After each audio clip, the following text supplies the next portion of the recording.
Good morning. Good morning.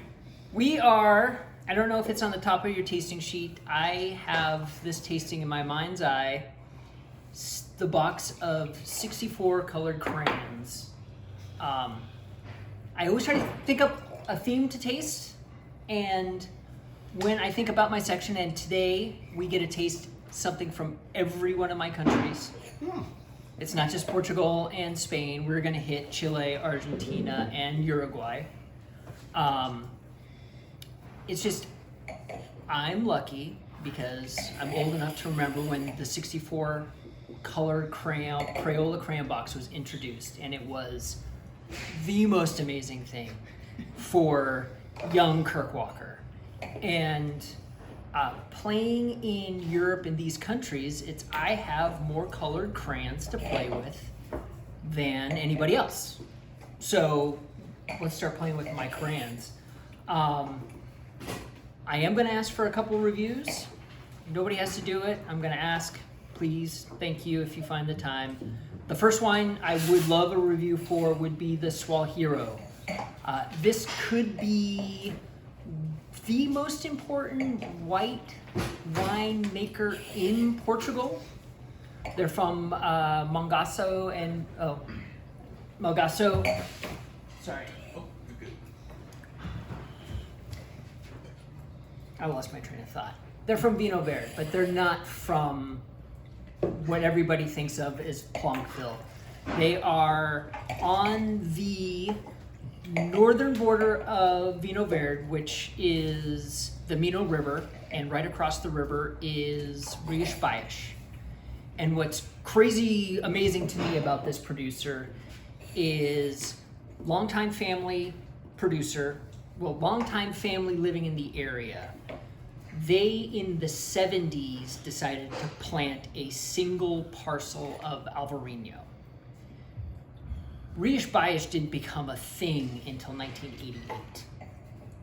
So this is before Spain took over the world with Alvarinho. This family decided to bet huge on the farm to plant this varietal in Vinho Verde, where nobody thinks of Vinho Verde coming from. And it's because of them and their success that they created this appellation in the north where they can bottle 100% Alvarinho in Vinho Verde. Higher elevation than what we get in Rias Baixas, granite soils, it's a little bit warmer there, and that defines the style. And what's fun is the next thing we're gonna do is we're gonna go to Do Ferreira, which this family in the late 70s, early 80s, essentially did all the work to create Rias Baixas Alvarinho. So they were bottling and selling internationally before anybody in the United States or basically anywhere outside of Spain knew where this region was.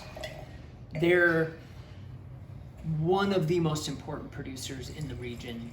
This cuvee will have vines that are over 100 years old. It's sandy, granitic soils, and it's coastal. So what's fun for me is the Swalhero is essentially across the river from our direct import producer, Valtea. And if you go up the coast, you hit Do Ferreira. It's, less than 5 kilometers. Really, it's more like 1 to 2 kilometers from the sea. Salty, mineral, intense Alvarinho. And this is, I think both of these are benchmark for the countries, just benchmark for the grape. And then it's a whim for me on the day when somebody asks what my favorite Alvarinho is in the store and what would I give them. And sometimes it's fun to reach over the shelf and give them something from Portugal. Sometimes it's fun to grab something from Spain and give it to them. Both vineyards are organic. Swalhero is certified. Do Ferreira is practicing but not certified. Then, jumping ahead, and we're gonna rush, I'm sorry to everybody. We're gonna go to Lanzarote, and the island that got me through the first 3 months of the pandemic. This is, and I apologize, I wanted to have a slideshow, I didn't. This is wine that's made in outer space, essentially. So I totally implore everybody to waste 2 minutes of their day and look at the vineyards of Lanzarote. So an island off the African coast, it's closer to Morocco than it is to Spain. The island had a volcanic eruption that lasted essentially 6 years in the 18th century. And Damn. how they can produce wine here is they dig these pits through the lava to get to organic material underneath. So you look at these things and it looks like impact craters, but like totally spaced out in this legitimate thing. It's black lava rocks and there's these plants at the bottom of these craters. It's insane. It's just a happy place. That's fantastic. Yeah. The grape here is Diego. It's indigenous to the island. Yeah, Diego. I mean, nobody else has the Diego colored crayon at K&L. I've got the Diego colored crayon. What else do I want to say about this? Organic, high acid, awesome. We don't really have a position on it, but these are wines that are so much fun that you want to share these.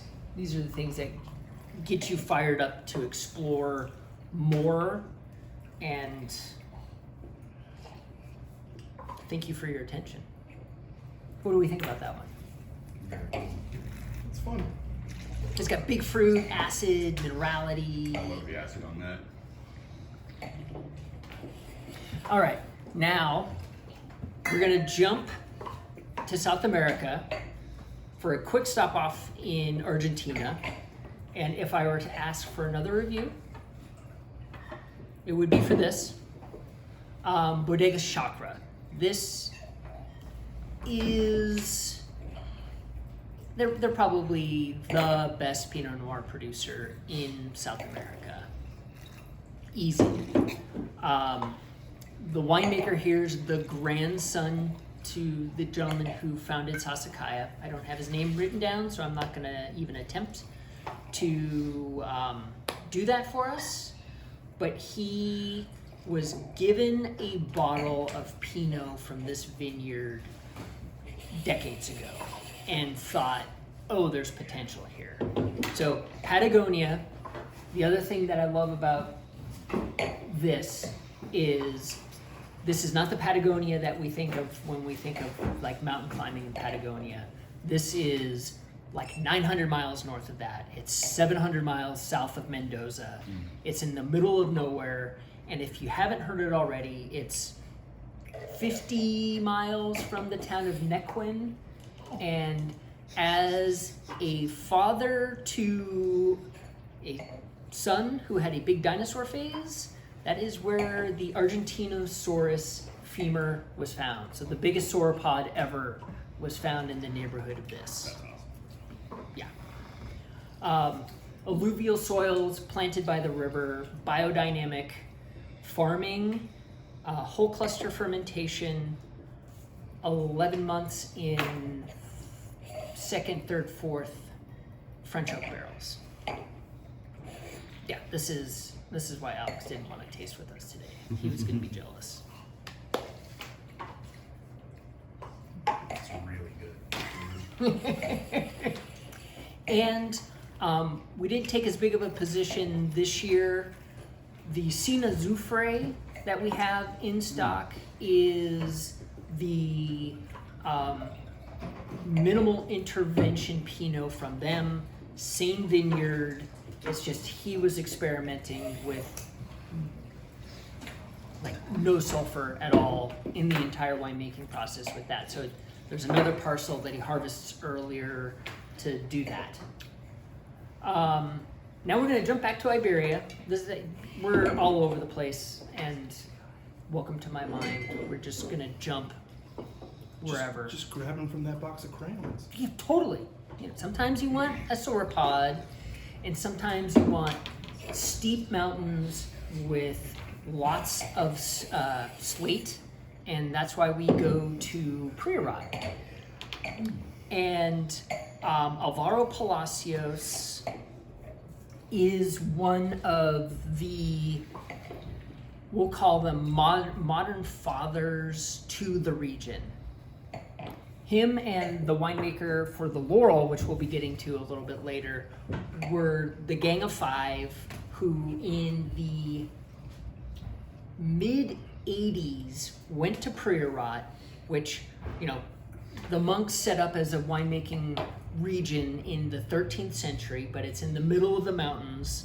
It's crazy hard to get to. Before the Autostrada went in, it was like a 3-hour car ride from Barcelona to get here, and now you can get there in about an hour. But it's steep slate soils called Licorella. This is Garnacha, Syrah, and Cabernet. But Priorat's awesome because it was forgotten after the Civil War. Nobody could make a living making wine in the sticks, so everybody left. And then a generation and a half went by. Alvaro Palacios, his family owns a Rioja house. They sent him to Bordeaux. He made wine at Petrus, got fired up, wanted to make awesome wines, didn't want to do it at the family estate, went looking for something else, found these crazy old vines, steep mountain vineyards, and him and his friends recreated Priorat, and then the timing was right. It blew up in the international scene. So before we get to the second of the Gang of Five, we're going to go to the Costers del Priorat, Pizarras.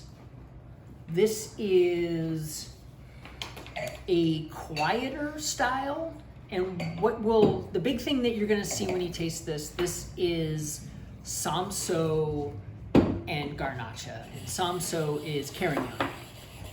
And those are the two big old grapes there. Carignan has a super bad rap all over the world because it's a farmer's friend. Because you can grow a big crop and you can make awful wine with it. They love it in Paso. But if you farm it right in the right place, it makes freaking incredible wines. And Priorat is one of the right places for this. Vineyards that date back to the 30s here, and minimal intervention winemaking here. This is a gentleman who just wants to make wine how he wants to make the wine and doesn't really care how he wants you to find it. He does not want to be put out into the world. And so this is a producer who never receives any press. You have to find him. And we found him, and this wine for me is kick-ass. I love the Carignan. Carignan, high acid, it just makes this wine pop. And then the fruit, and one of the things that I love to think about with Priorat is it's fruit and flowers and herbs on hot rocks. And it kind of describes the flavor progression in my mind. There's just the herbal, floral, aromatics, and then all that fruit. And then on the finish, you get that interesting hot rock minerality. Yeah. And just a little tidbit for that, Pizarras is Catalan for slate.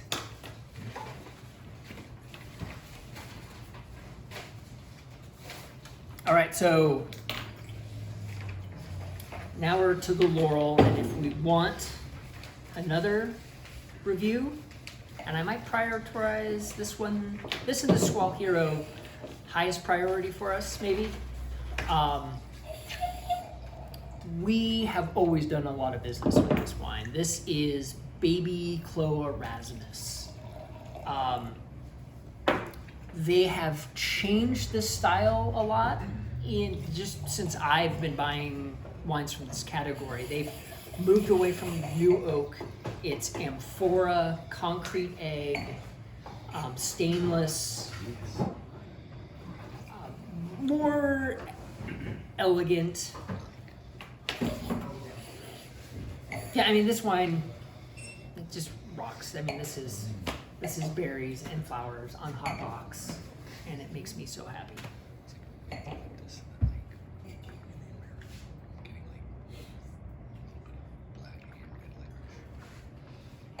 Yeah, I'll be back. You left and we're scared. I know. Sorry, it's hard to do one of these things without tasting wine.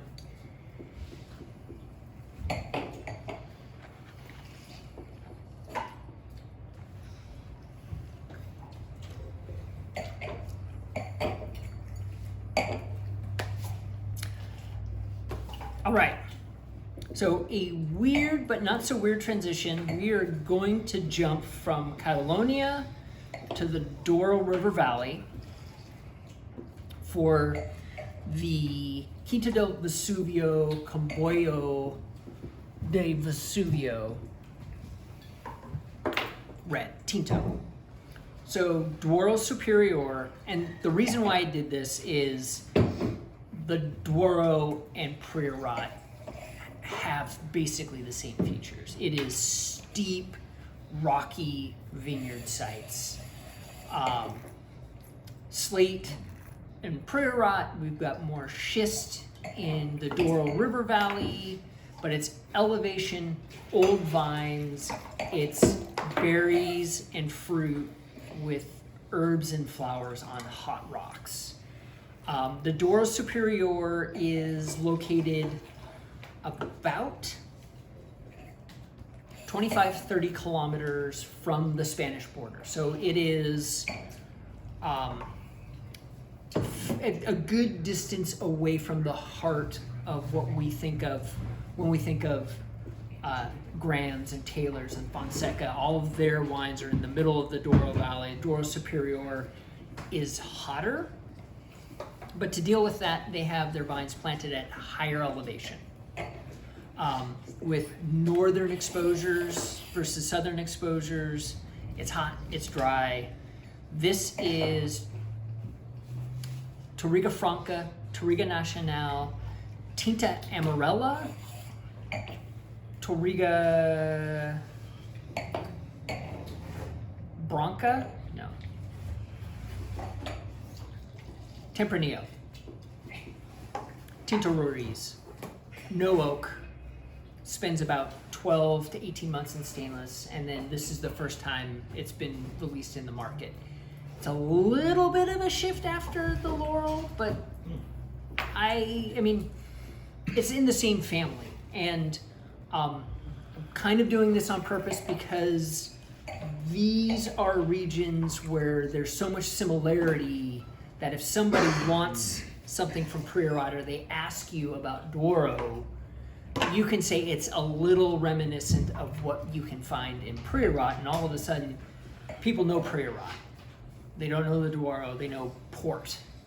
But this is kind of where we're at with that. Rinse is going to be bubbles. Because. We are going to be tasting the Giulia e Navins Brut Natur Cava. Grower-producer, small grower-producer bubbles. Calcareous soils. 15 months, method traditional, no dosage. So, Spain can never compete against Champagne just because Champagne. No. Gary just smiled. Gary just smiled. Yes. So, But Spain can compete on grower producer, value driven, like wine nerd wines at a ridiculous value. So you can, yes, get your, like, buy the Lanois, buy the Bon V, but then your second bottle or a bottle in the afternoon or on a budget for a big party, something like this does everything that those wines do, but for half the price. This guy came in and asked for pool wine. Yeah, He bought Muscadine. there you go. It's by the pool, on your boat, you know. This is the three main characters of Cava: Macabeo, Chirello, Pariata. Yeah, I mean, we've primed the pump for grower bubbles at K&L, and we can just kind of slip around with these kind of things like, hey, we can do this half price.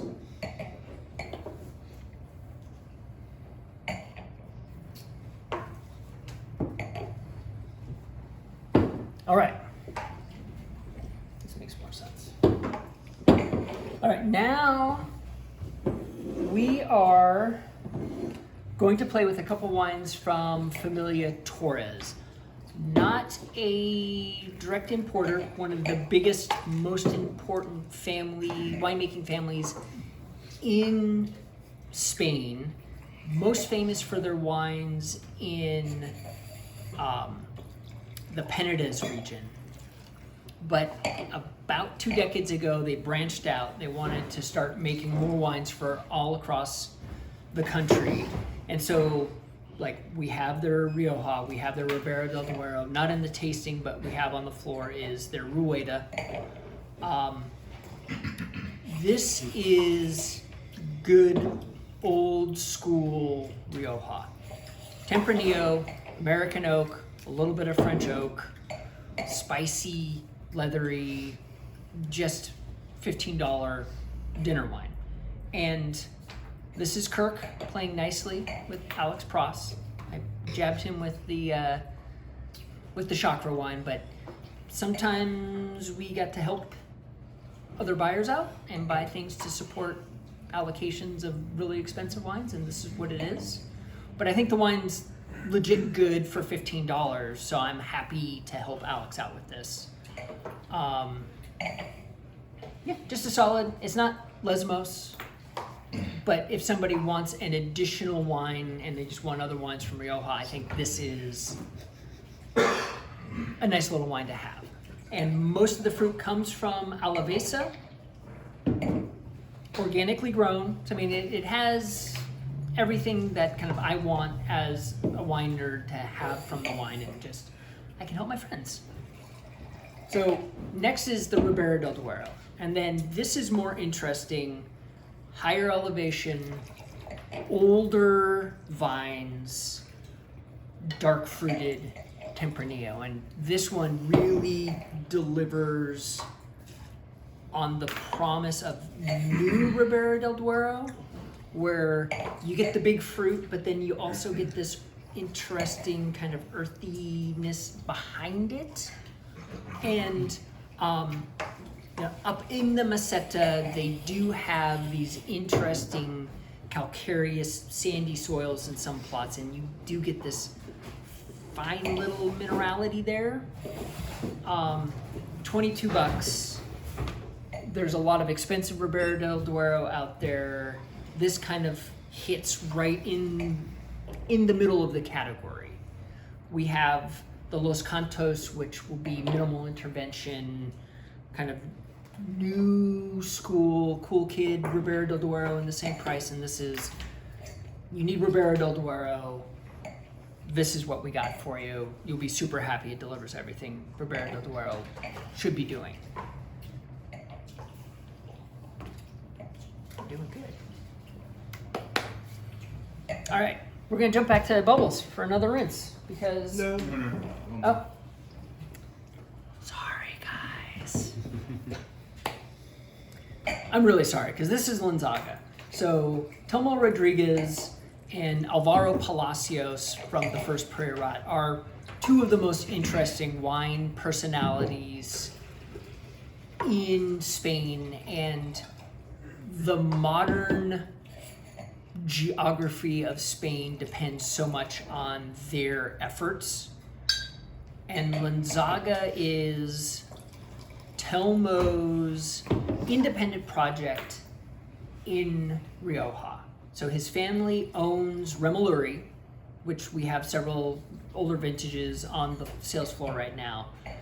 But the quick story is him, like Alvaro Palacios, went to Bordeaux, fell in love with great wines, came back to home, went to dad's like, I have spent a year making and tasting some of the best wines in the world. I want to make great wine from our estate. And his dad said, no. We are going to make a good amount of medium good wine. That's what we do. We are not going to make tiny, precious little wines. And so he's all, I can't do that. And then he spent the next several years selling oak barrels all over Spain, looking at vineyard sites. So he would just drive around, sell barrels, and then he would go to Ribera del Duero, and then he would talk to people like, there's this crazy old vineyard over here that nobody's doing anything. We're gonna go to Gredos outside of Madrid, crazy old vines that nobody's doing anything with. So he went and found essentially all the places that are exploding now 15, 20 years ago, and started tiny little projects there. And then in the early aughts came back to Rioja to do this project. And then 5 or 6 years later, his family asked him to come back and make wine at the family estate. But all Rioja Alavesa, old mixed vineyards. So mostly Tempranillo, Garnacha, Graciano, there's white grapes here, Viora, there's a crazy grape that I can't remember, Miguel de Arco. So we have Diego and Miguel in this tasting. 14 months on oak. This is the current release. So this technically could be a Reserva. He doesn't want to play within the rules here, so he's just like, this is this. French oak versus American oak. You can see a huge difference between this and the Iberico. It's rad Rioja. I mean, it's just, there are a lot of different shades of Rioja, and it's cool to play with those. That's a dope wine. I really like that. All right, Raventos. We've tasted this before. We're gonna taste this again. This is the, if not the premier, like the second most premier cava producer in Spain, except for they don't make cava. So Raventos is the family name of the people who own Cordonneau, and they're the people who created cava, and they're the people who have cava stacked to the ceiling at every grocery store in the world on New Year's Eve. And they sell it for like $3 a bottle, and people get crazy drunk and crazy sick off of it, and he wanted nothing to do with that brand. So he took some of his inheritance, took some vineyards, and then established his own appellation. To belong to it, you have to farm biodynamically. Everything has to be a minimum of like a Reserva level of aging to it. And here we are, Alt Penedès, calcareous clay soils, 18 months on lees, Macabeo, Chirello, Parellada, and a little bit of Malvasia here. Yeah, this is just dope sparkling wine. It's $22. Yeah, I mean this should be a lot of people's first bottles, but it's a killer second bottle for everybody who wants to play up first. It's so good I want to taste it.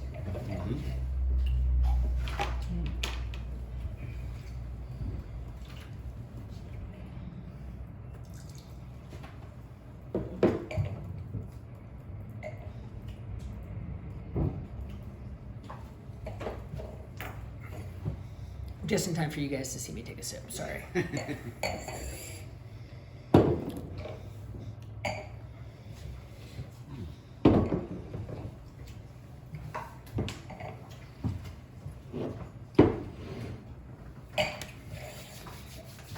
All right. So now we're jumping from Catalonia to Chile, and the next wine has a lot in common with the Diego. Ventisquero is a small family project in Chile. We don't have a direct import relationship with them, but they are willing to work with us. So I want to work more with them, and if you look in the computer, we don't have a lot of volume of these, but we can get a lot. The most important thing, if it's not in bold on the tasting sheet, I apologize. This wine comes from the Atacama Desert. Yeah, Just, that's insane. it's insane. I mean, I want to sit and marinate in Who does that for a second. It's not, the heart where the observatories are. It's more coastal, but it's the Atacama Desert. Yeah. It's even more insane than like Patagonia. Yeah. Calcareous alluvial soils, dry, like 400 millimeters of rain a year. And the only reason why they can grow grapes there is crazy coastal fog. This wine is just insane for me. It's delicious. It could be like the 4th or 5th most interesting South American Chardonnay that I have had the privilege of trying. Just, it scratches all of the itches old world Chardonnay drinkers want. And then we get to explore places that nobody who drinks Chablis would ever think about going to the desert and finding. So I mean, this is one of those crayons where it's like, we can play with so many cool places in the world, and we can find wines made there that will satisfy people who are very content to play with their 8-pack of crayons. We can rock their world with our 64-pack of crayons. Ventisquero Gray. So now we're going to go all the way down to Santiago. This is Maipo, so it's a little further south. Chile, if you don't remember, there are 2 sets of mountain ranges. There's the Andes, which define it, but there's another coastal range in front of that. And this comes from the coastal, it's closer to the coastal ranges than the Andes. The winemaker here was just acclaimed to be the winemaker of the year from Tim Atkin. He's a wine reviewer who Thomas and I really look towards. He made his business going to all the underrepresented places, and he's been going to Argentina and Chile for 20 plus years, every year, tasting and reviewing. And this year he said he's the man. What's interesting to me with this wine, this doesn't go crazy into the Chilean Cabernet green thing. There's a little bit of it here, and I think that's what people are afraid of when it comes to Chilean Cabernet. I don't know what I'm getting, but this has awesome fruit. I mean, this has hints at a richness and a depth of fruit tones that anybody who's spending $20 in California will be crazy happy to get. And then there's a little bit more polish and sophistication here than a $20, Paso Cab. Then, we're humming along. Cool. Next wine, Vertice. This is super cool. This is a joint venture between Ventisquero and John Duval, the Syrah producer from Australia. They've been doing this for years. This is from Apalta, like Cloapalta, one of the best subregions in Chile. It's essentially 50-50 Carmenere Syrah. The Carmenere is grown in clay soils, the Syrah is grown in granitic soils, higher elevation, relatively. This wine just delivers on the promise of a red wine made working with John Duval. There's a texture, there's a depth of fruit, there's that crazy savory thing that Carmenere brings to the party. You get a little bit of that spice. Good oak. I think this wine's kick-ass, and it's $35. Yeah. So just a little bit more expensive than the Entity, but the Entity doesn't have Carmenere in it, so here we go. What do we think about that one?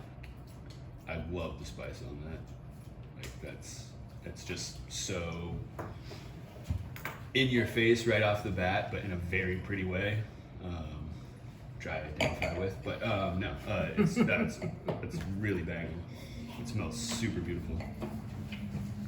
All right, we've got minutes. We'll jump ahead. Now we're going to Uruguay. We're going to get to the last country on my checklist. This is an aromatized Tanat from grapes that are grown 5 to 7 kilometers from the ocean. Made by a surfer. This is essentially Tanat Quinato. So spices and barks and like vanilla bean and all these other crazy things that they don't really tell you. I've spent too much time on the web last night trying to find out all the things that go into this, and it's like trying to find the recipe for any Amaro. They just don't tell you. But this is one of those crazy fun wines that nobody knows exists. And it's just happiness in a bottle. What else would taste like? I'm not sure what that smells like. It smells like something. Whoa.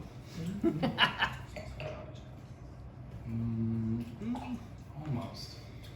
Just wait till you taste it. Because that's what it tastes like. Yes, that's what it tastes like. Chocolate soda. Mm-hmm.